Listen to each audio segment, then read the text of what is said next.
Holly want a cracker? Well, too bad, you're on camera, or I'm on camera. Today's episode is called SAG-AFTRA, wikipedia.org/wiki/SAG-AFTRA. The Screen Actors Guild, American Federation of Television and Radio Artists, SAG-AFTRA, pronounced SAG-AFTRA, is an American labor union that reflects the 2012 merger of SAG, the Screen Actors Guild, and AFTRA, the American Federation of Television and Radio Artists.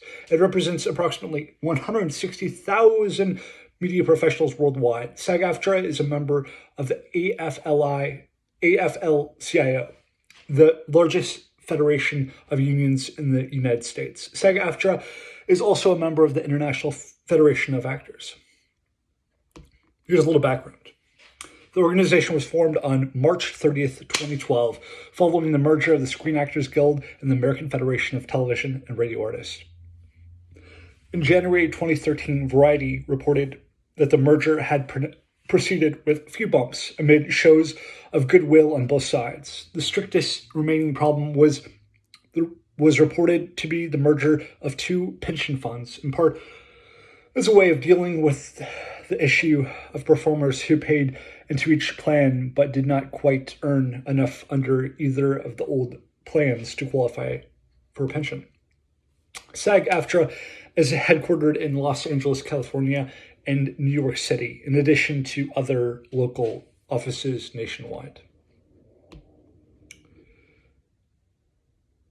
And then let's go to the composition. SAG-AFTRA has a diverse membership consisting of actors, announcers, broadcast journalists, dancers, disc jockeys, news writers, news editors, program hosts, puppeteers, recording artists, singers, stunt performers, voiceover artists, and other media professionals. Membership in SAG-AFTRA is considered a rite of passage for new performers and media professionals. It is often procured after getting hired for their first job in a studio that has a collective bargaining agreement with the union. SAG-AFTRA work is considered to be substantially more prestigious than non-union jobs due to the size and influence of the union. Most major firms have a collective bargaining agreement with SAG-AFTRA through the Association of Motion Picture and Television Producers. Studios that have signed a collective bargaining agreement with SAG-AFTRA are not closed shops, but are generally required to give preference to union members when hiring. Nearly all professional actors and media professionals working in the medium or large-scale American media firms are union members. According to SAG-AFTRA's Department of Labor records, since its founding, around a third of unions' total membership was consistently been considered withdrawn, suspended, or otherwise not categorized as active members. These members are ineligible to vote in the union. Honorable withdrawals constitute the largest portion of these, at 20% of total membership, or 46,934 members. Suspended payment members are the second largest at 14%, or 33,422 members. This classification scheme is carried over from the Screen Actors Guild rather than the one used by AFTRA. Factions.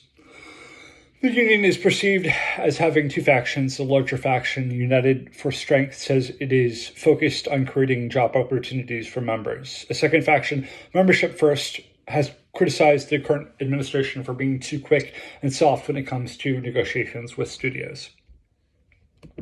And then this shows there have been multiple strikes on SAG-AFTRA. The Global Rule 1 states no member shall render any services or make any agreement to perform services for an employer who has not executed a basic minimum agreement with the union, which is in full force and effect in any jurisdiction in which there is a SAG-AFTRA national collective bargaining agreement in place. The provision applies worldwide. Video game voice actor strike against Bartle Boggle Haggerty, called the strike against global advertising agency Bartle Boggle Haggerty after the company announced they would no longer honor a long-standing contract with SAG-AFTRA.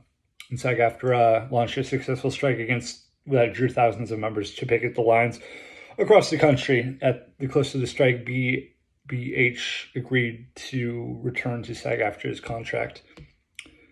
And then Donald Trump ban. 2023 strike.